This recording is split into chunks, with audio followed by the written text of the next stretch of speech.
Okay, so like this whole OpenAI cyber attack thing, Mm.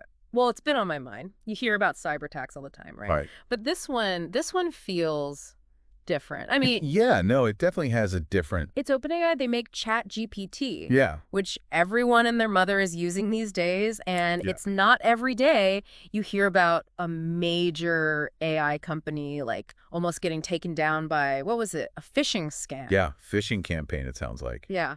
Aimed at their employees, Uh, trying to get them to click on fake emails, things like that. Which, let's be real, we've all almost fallen for those at some point, Oh, right? absolutely. Those phishing emails can be sophisticated. And when you're talking about a company like OpenAI, which is right at the forefront of, artificial intelligence, you'd think they'd have like the best defenses. Yeah, you'd think they'd be like 3 steps ahead of these guys. Exactly. So it really makes you wonder what's really going on here. Well, and that's just it. That's what makes this whole thing so much bigger than just some, run-of-the-mill cyber attack. We're talking potentially about nation states getting involved, right? Oh, Weaponizing AI for, well, for what exactly? that's the big question, isn't it? And it's not just speculation. I mean, we have OpenAI themselves coming out and saying they've stopped like over 20 attempts to misuse their AI models Yeah. just this year. We're talking about everything from generating fake news and social media posts to, get this, even trying to debug malware. Hold on, wait. So they're using AI to make AI better? In a way, yeah. It's like the bad guys are trying to use the technology against itself. They're trying to find weaknesses, exploit loopholes, and basically weaponize AI in ways that, frankly, are pretty terrifying. Think about it. Imagine an AI so good at creating fake news articles or social media posts that it could actually sway public opinion. Or even like influence an election?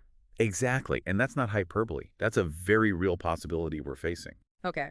Okay, so that's a lot to unpack. I mean, how does AI even do that? I get that it's powerful, but I always thought it was for, like, writing essays or composing music. How do you go from that to something that can manipulate people on a global scale? It all boils down to the AI arms race, Yeah. basically. You've got countries all over the world pouring billions, maybe trillions of dollars into AI research and development. And it's not just about building the next best chatbot, right? They want AI that can analyze massive amounts of data, like everything you do online, your purchasing habits, your political leanings, everything.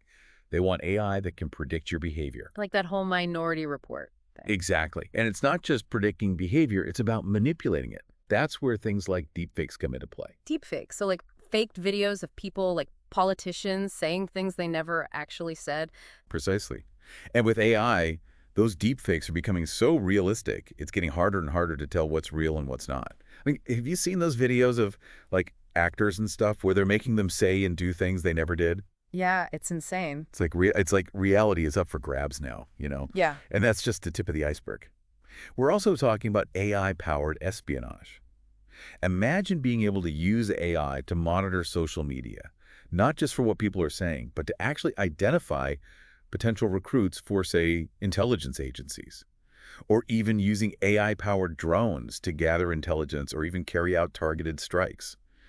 It's a scary thought, right? Okay, that's a lot. So where do we go from here? What's being done to stop this? I mean, is OpenAI doing anything to, fight back? They are. They're actually being pretty proactive about it, which is Hmm. good to see. They're investing heavily in cybersecurity, building up their defenses, and they're even sharing information about threats with other companies and Which governments. is huge, because if they're not all on the same page, Exactly. We need more collaboration, more transparency from these companies, and honestly, stricter regulations from governments around the world. Otherwise, we're headed down a dangerous path, one where AI could be used to control entire populations. that's the thing, right? It's easy to get excited about the cool things AI can do. It can write your essays, it can make art, it can even compose music. But we also need to be aware of the dark side, the potential for misuse, because it's real.